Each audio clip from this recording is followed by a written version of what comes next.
නයිට TV එක හදාගන්න පුළුවන් ද බලන්න ආයි. හැබැයි හවසට අනිවාර්යෙන් පුළුවන් වුණොත් සල්ලි කියලා. හරියනම් අපසෙන්. ආයි නම් මම ටීවී එක තියලා යනවා. නෑ.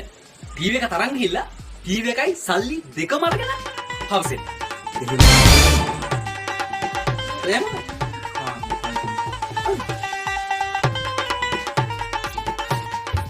මේ පාන්දරම වැඩ පටන් ගන්න හදද්දිම එවිල්ලා ණයට එන්න දවස්ම කාලා ගන්න. කාලා ගන්න.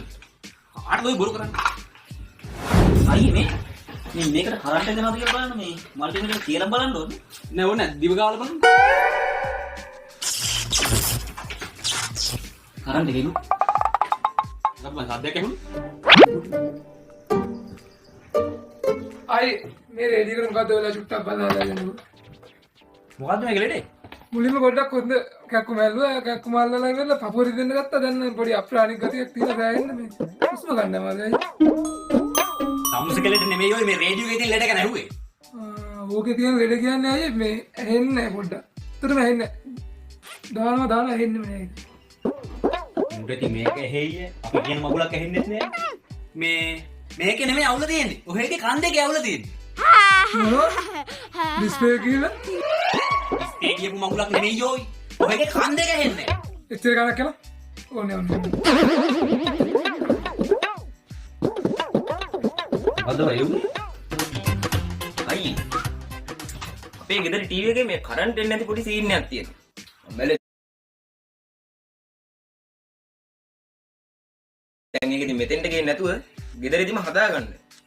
මට ලොකු ආසාවක් තියෙනවා ඉලෙක්ට්‍රීෂියන් කෙනෙක් වෙන්න. ෂා නියමයි. ඉලෙක්ට්‍රීෂියන් කෙනෙක් වෙන එක ගොඩක් වැදගත්. නෝ. ඉලෙක්ට්‍රීෂියන් කෙනෙකුට පුළුවන් ටීවී රේඩියෝ එකක් හදන්නත් පුළුවන්, කඩන්නත් පුළුවන්. ඉලෙක්ට්‍රීෂියන් කෙනෙකුට හදන්නත් පුළුවන්, කඩන්නත් පුළුවන්. ඒතකොට දැන් මම මොකද්ද ඔය දෙකෙන් කරන්න ඕනේ? ඔබ හදපන්.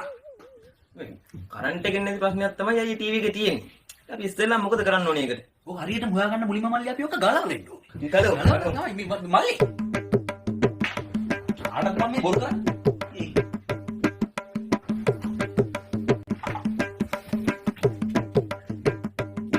මල්ලි අපේ ගෙදරට පොඩ්ඩක් ගිහින් එන්න යන්න.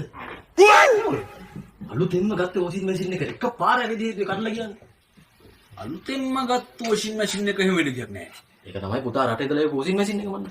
මොකද්ද උනේ කියලා කියන්නේ? මොකක්ද උනේ කියන්නේ මුලින්ම රෙදි ටික අරගෙන මල්ලි මම දැම්ම වොෂින් මැෂින් එක ඇතුළට. ඊගාවට ඔක දැන් හොදන්න අර අනම්මන සබන් කුඩු ඒ ටිකත් අරගෙන දැම්මා වොෂින් මැෂින් එක ඇතුළට.